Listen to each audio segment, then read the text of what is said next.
अब तक आपने देखा कंस के भेजे दानव मृत्यु से रक्षा हेतु कान्हा ने दिखाई लीला। मित्र, बांध पर दरार आ चुकी है। यदि समय रहते हमने कुछ प्रबंध नहीं किया तो बांध टूट सकता है और बांध के जल प्रवाह से समस्त गोकुल नष्ट हो जाएगा। गोकुल वासियों ने ली शरण वन में। वहीं महागुरु शुक्राचार्य ने किया एक नए अति विचित्र बारिशाद का आवाहन।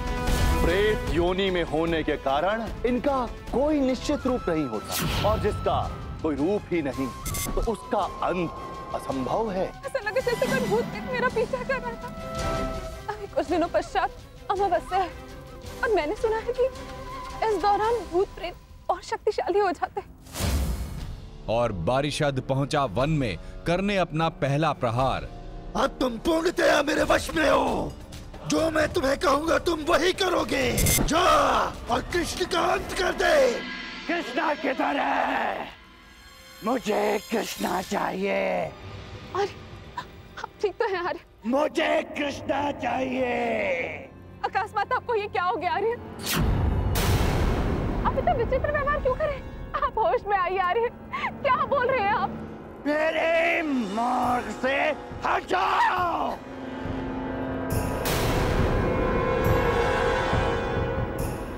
मुझे कृष्णा चाहिए। कृष्णा चाहिए मुझे।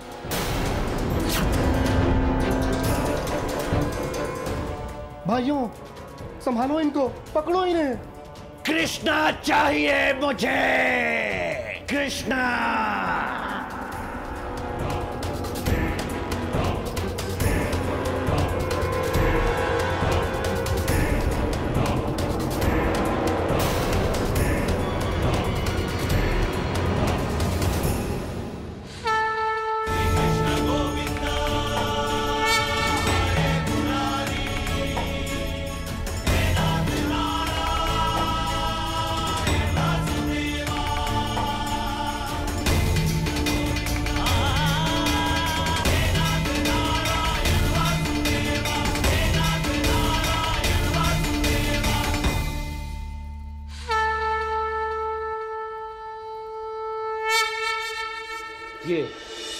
ये रुक क्यों गया? कृष्णा सामने खड़ा है, इससे अच्छा अवसर नहीं मिलेगा। बाबा,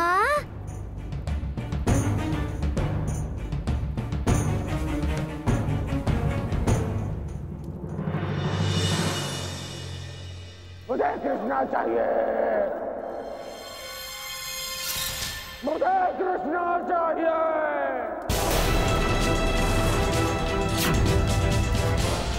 कृष्णा चाहिए मुझे कृष्णा चाहिए। उनको बांधना पड़ेगा। मुझे छोड़ो। मुझे बांध क्यों रहे हो? कृष्णा चाहिए मुझे। कृष्णा। कृष्णा चाहिए। नंदराज, हमारे सभी पात्रों का जल समाप्त हो चुका है।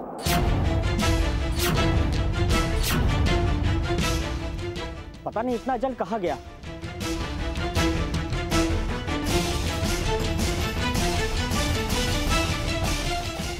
जल कहाँ जा सकता है यशोदा? अरे आप अब कुछ समय पूर्व ही सारे पात्र के जल पी गए थे और आप अति विचित्र रूप से व्यवहार कर रहे थे। कृष्णा चाहिए मुझे। ये क्या कह रही हो यशोदा? मुझे कुछ भी स्मरण नहीं हो रहा है। हाँ आर्य, ऐसा ही हुआ था। मैंने स्वयं अपनी आंखों से देखा था। ये सब क्या हो रहा है? मेरी तो कुछ समझ में नहीं आ रहा है। हमारे बालक प्यासे हैं, हमें कहीं से भी जल ढूंढ कर लाना होगा नंदराज। चलिए चिंतामणि, मैं भी आपके साथ चलता हूँ। ये तो प्रारंभ है कृष्णा। तो किसी की रक्षा नहीं कर पाएगा। एक एक करके सब मेरे हाथों से मारे जाएंगे, कोई नहीं बचेगा।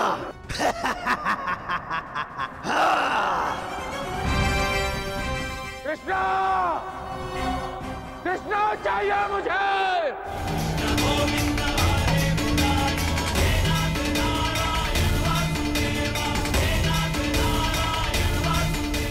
ये सब क्या हो रहा है कान्हा? पहले बाबा, फिर धनुपति काका, कौन कर रहा है ये सब? दाऊ, ये असुर अरण्यासुर का प्रेत बरहिषद है। ये असुर समुद्र मंथन के समय हुए महायुद्ध में मारा गया था। और जैसा कि आप जानते हैं कि शुक्राचार्य प्रेतों से संवाद करने में सक्षम है, उन्होंने ही इसका आह्वान मुझे मारने के लिए किया है। तो ठीक है कान्हा, हर बार की भांति हम दोनों मिलकर उसका वध कर देंगे। नहीं दाऊ, ये इतना सरल नहीं है। बरहिषद एक प्रेत है और प्रेत को ना मारा जा सकता है और ना ही क्षति पहुंचाई जा सकती है। परंतु कुछ तो करना होगा कान्हा। कहीं भी पानी की एक बूंद तक नहीं है। इस प्रकार जल का समाप्त हो जाना कहीं किसी संकट का संकेत तो नहीं नंदराज? गोकुलवासियों, कहीं ये कोई प्रेत बाधा तो नहीं है? हमें अमावस्या से पूर्व ही इस समस्या का समाधान करना होगा, अन्यथा समस्या और अधिक बढ़ सकती है। बाबा, हमने एक ऋषिवर को वन में देखा है। हमें लगता है वो हमारी सहायता कर सकते हैं। और अच्छी बात तो ये है कि उनका आश्रम समीप ही है। कान्हा उचित कह रहा है नंदराज, हमें शीघ्र उन ऋषिवर को यहाँ बुलाना चाहिए।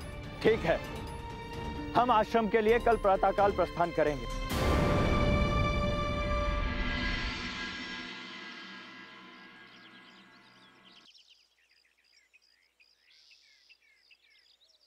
मित्रों, ये तो ऋषि गर्गाचार्य जी का आश्रम है। ऋषिवर, ऋषिवर। किंतु नंदराज, मुझे तो ऐसा प्रतीत हो रहा है कि ऋषि गर्ग आश्रम में है नहीं। हमें लौट चलना चाहिए। आइए शीघ्र। धनपति, कुटिया बाहर से खुली है, अर्थात इसका तात्पर्य यह है ऋषिवर अंदर ही है। शायद वो अपनी साधना में लीन होंगे।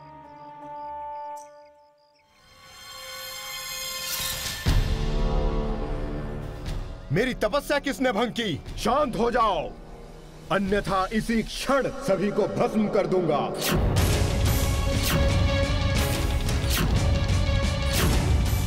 क्षमा चाहता हूं ऋषिवर, हमसे बहुत बड़ी भूल हो गई, किंतु हमारा गोकुल बहुत बड़े संकट से जूझ रहा है ऋषिवर। नंदराज, तुम यहां कैसे आना हुआ? क्षमा चाहता हूं ऋषिवर, किंतु समस्या ही इतनी विकट है, इसलिए हमें आपके आश्रम में आना पड़ा।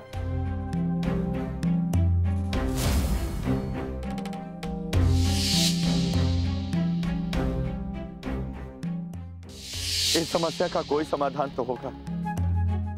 अब हमारा गोकुल आपके आश्रय में, कुछ कीजिए ऋषिवर। मैं तुम्हारी व्यथा समझ सकता हूं नंद, और इसके निवारण हेतु मैं अवश्य तुम्हारी सहायता करूंगा। परंतु बरहिषद बहुत ही शक्तिशाली होते हैं, इन्हें वश में करना आसान नहीं है।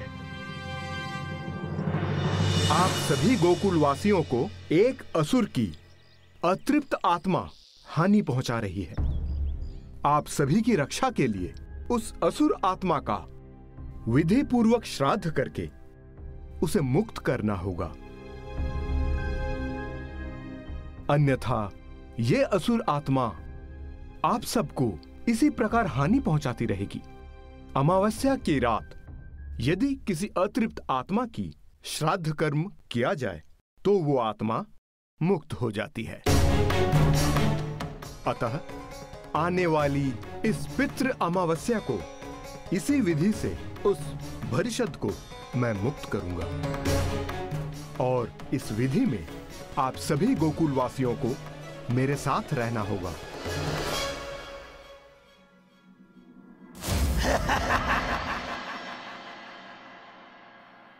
ऋषिवर, क्या ये श्राद्ध क्रम असंभव नहीं है?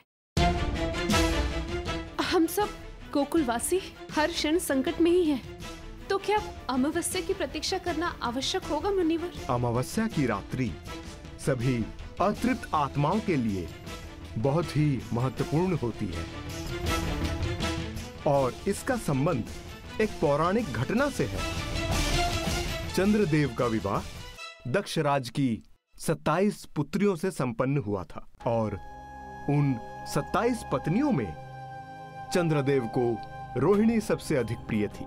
अतः चंद्रदेव अपना संपूर्ण समय देवी रोहिणी के साथ व्यतीत करते थे और इस बात से चंद्रदेव की अन्य 26 पत्नियां चंद्रदेव से बहुत दुखी थीं और अनजाने में ही अपने पति और रोहिणी से द्वेष रखने लगीं। एक दिन 26 बहनें अपनी व्यथा दक्षराज से जाकर कही और अपनी अन्य पुत्रियों के साथ हुए अन्याय से दक्षराज बहुत क्रोधित हुए और चंद्रदेव को श्राप दे दिया।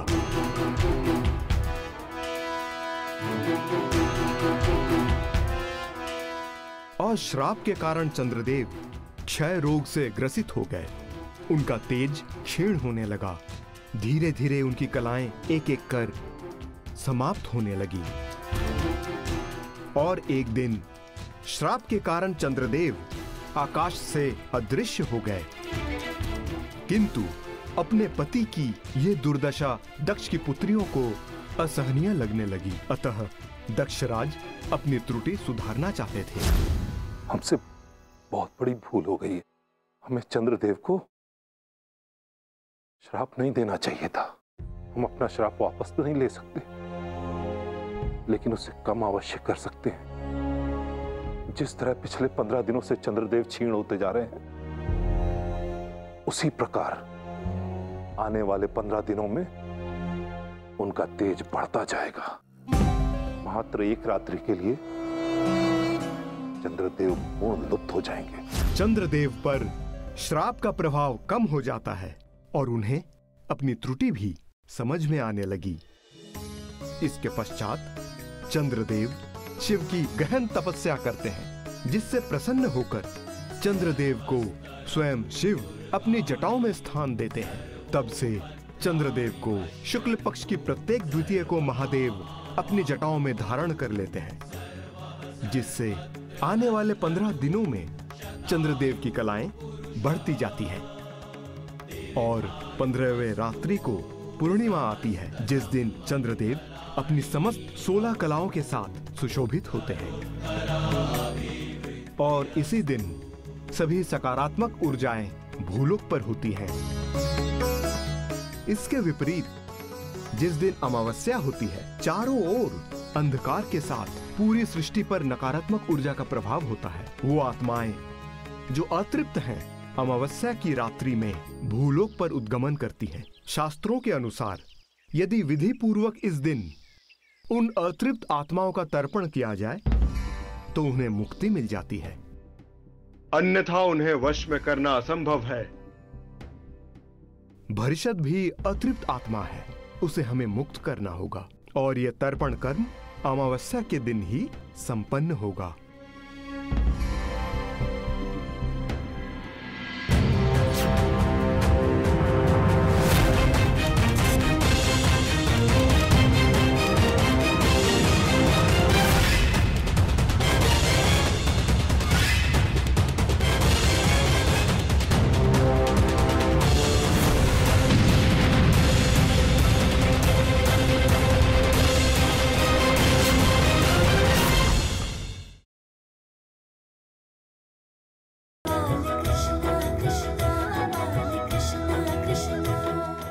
यहाँ पर उपस्थित समस्त गोकुलवासियों, आप अपनी आंखें बंद कर इष्ट देव का ध्यान कीजिए।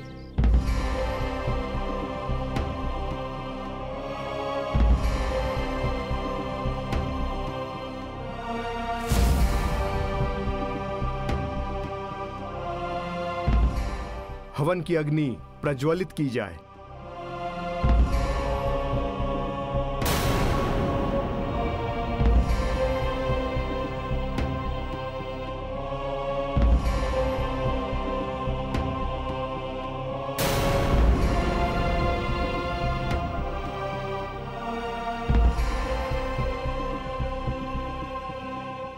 न जाने क्यों अग्नि प्रज्वलित नहीं हो रही है।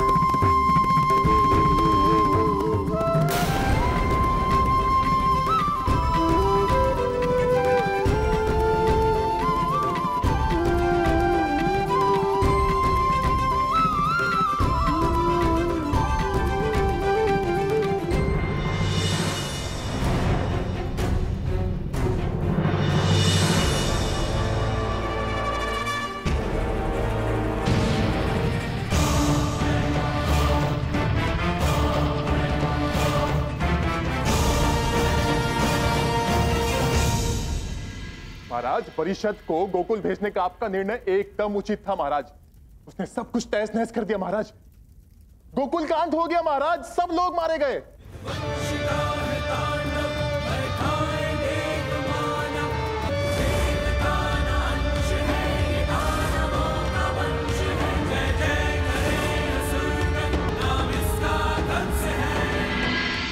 मामा श्री, ये केवल क्षण भर की प्रसन्नता है। विकट ने तो वो देखा जो मैंने उसे दिखाया था।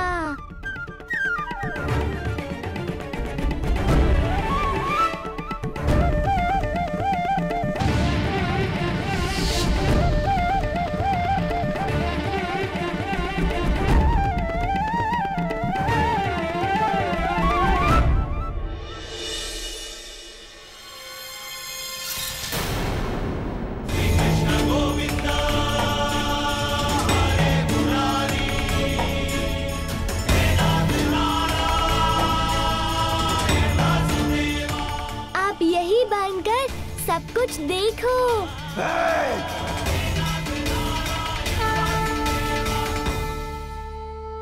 ओम इंद्राय स्वाहा। अरे ये कान्हा कहाँ चला गया? कृष्णा कहाँ हो? आया मुनिवर।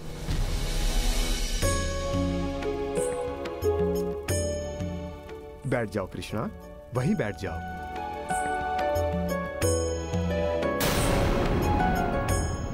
ओम भूः स्वाहा। स्वाहा।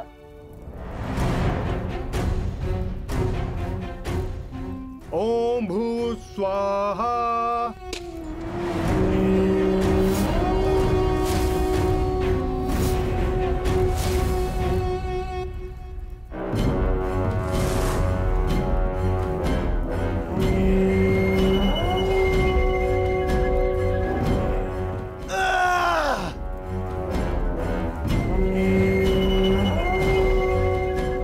बिना घृत के यज्ञ कैसे पूर्ण होगा?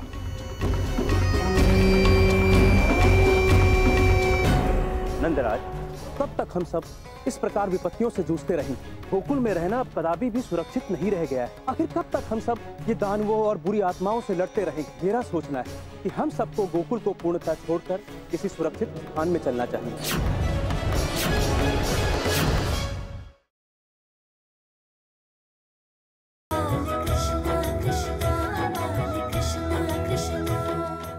क्या आप में से कोई ऐसा है जिसके पास घृत उपलब्ध हो? ऋषिवर, जब से हम लोग वन में भटक रहे हैं, घी और दूध बनाना तो असंभव हो गया है। किंतु इस यज्ञ की पूर्ण आहुति घृत के बिना संभव नहीं है।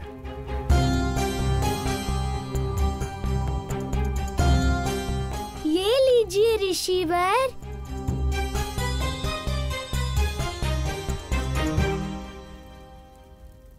कान्हा, तुझे ये गीत कहाँ से प्राप्त हुआ?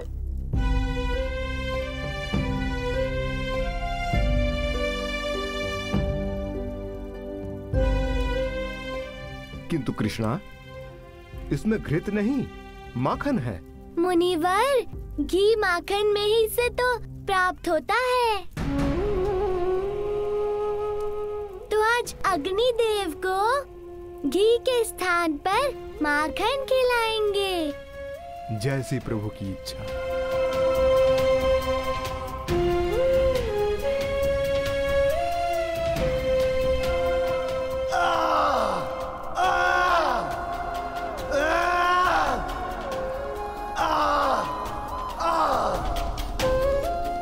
कृष्णा, अनुष्ठान की पूर्णाहुति के लिए यज्ञ वेदी में संपूर्ण माखन अर्पित कर दो।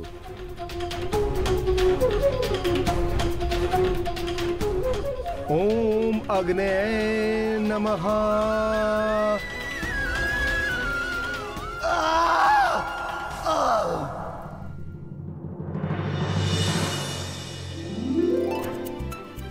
नारायण नारायण, उत्तम, अति उत्तम। प्रभु आप धन्य हैं, आपकी लीला अपरंपार है। प्रभु आपकी लीला अपरंपार है। जिसकी तड़पन स्वयं आपके हाथों संपन्न हो, उसे मुक्ति मिलना निश्चित है प्रभु, निश्चित है। तर्पण और श्राद्ध कर्म संपन्न हो गया। सभी गोकुलवासियों, आप सबका संकट समाप्त हो चुका है। उस प्रेत आत्मा को मुक्ति मिल गई है।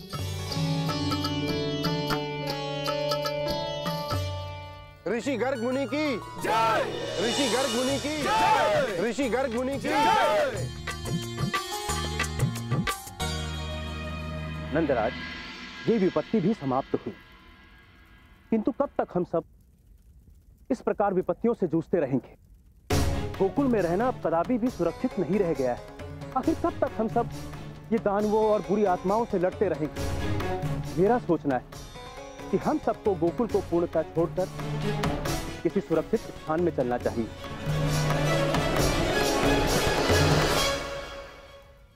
तुम बिल्कुल उचित कह रहे हो उपनंद।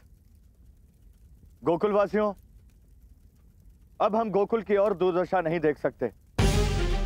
अब हमें ये ग्राम छोड़कर सुरक्षित स्थान की ओर प्रस्थान करना होगा। हम सब वृंदावन जाएंगे। क्या हुआ कान्हा, तुम इतना क्यों मुस्कुरा रहे हो? नियति दाऊ, मैं नियति पर मुस्कुरा रहा हूँ।